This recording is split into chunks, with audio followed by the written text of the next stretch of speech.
Welcome back. A Newman Lake man was injured in a semi-truck crash on State Route 17 about 4 miles east of Ephrata.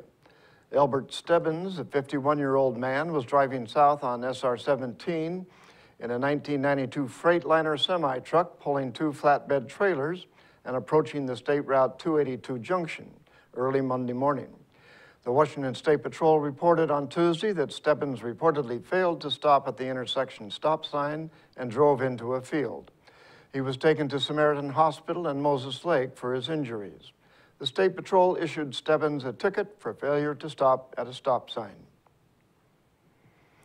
The sight of duct tape holding broken windows together bothers Soap Lake Council member John Glasgow. He proposed an ordinance to require business owners to properly repair broken windows. Some council members voiced agreement and plan to discuss the possibility of an ordinance on May 20th. Glasgow said he thought it was unsightly and a public hazard. Councilwoman Kat Sanderson agreed. They said the continued use of broken windows is in contrast with volunteers sprucing up downtown Soap Lake with landscaping after $2 million was spent improving the look of streets and sidewalks. Filing for Grant County for the November election in Grant County continues through Friday. More than 100 offices across Grant County are going to be decided in 2015. They include city council positions in Moses Lake, Ephrata, Quincy, and Soap Lake, school board positions in Moses Lake, Ephrata, and Quincy, and port, hospital, and fire district commissioners across the county. Several incumbents filed to run for election on Monday, including Moses Lake's Mayor Dick Dean, Ephrata's Mayor Bruce Rhyme, and 2 Ephrata City Council members. All 3 of the Moses Lake City Council positions are contested. Mayor Dick Dean is being challenged by Rod Richardson. Elisa Daluge Eklund and Mike Norman are running for council member John Lane's position on the council. Lane hasn't filed. Incumbent council member Jason Avila is being challenged by Peter Steffens. On Monday, 47 candidates filed for office, and on Tuesday, 27 more filed. In Northwest news, a 7-year-old Vancouver boy is frightened after he says a neighbor used a drone to spy on him at a home.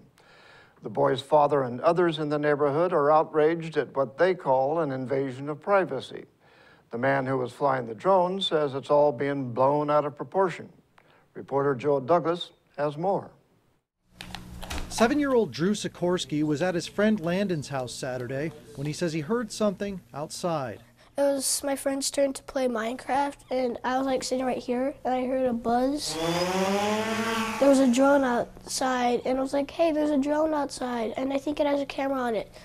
And so I went over to the door and hid. While Drew was hiding, Landon's grandpa, Mike Meacham, and some friends were hanging out in the garage. That's when they spotted the drone, which looks like this. We were standing around having a conversation, and then a drone just came down out of nowhere, like 10 feet above us, and was just hovering, watching us. We all gave it the universal sign of displeasure, and it still didn't go away.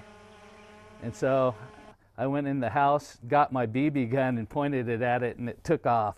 After that, Mike and his 19-year-old son walked over to the next block to confront the man who was flying the drone. Oh yeah, I was extremely angry. I told him I would shoot it down if it came over my property again. Both men say there were a few pushes and shoves before they each backed off. These individuals are kind of making a bigger deal than what this really is.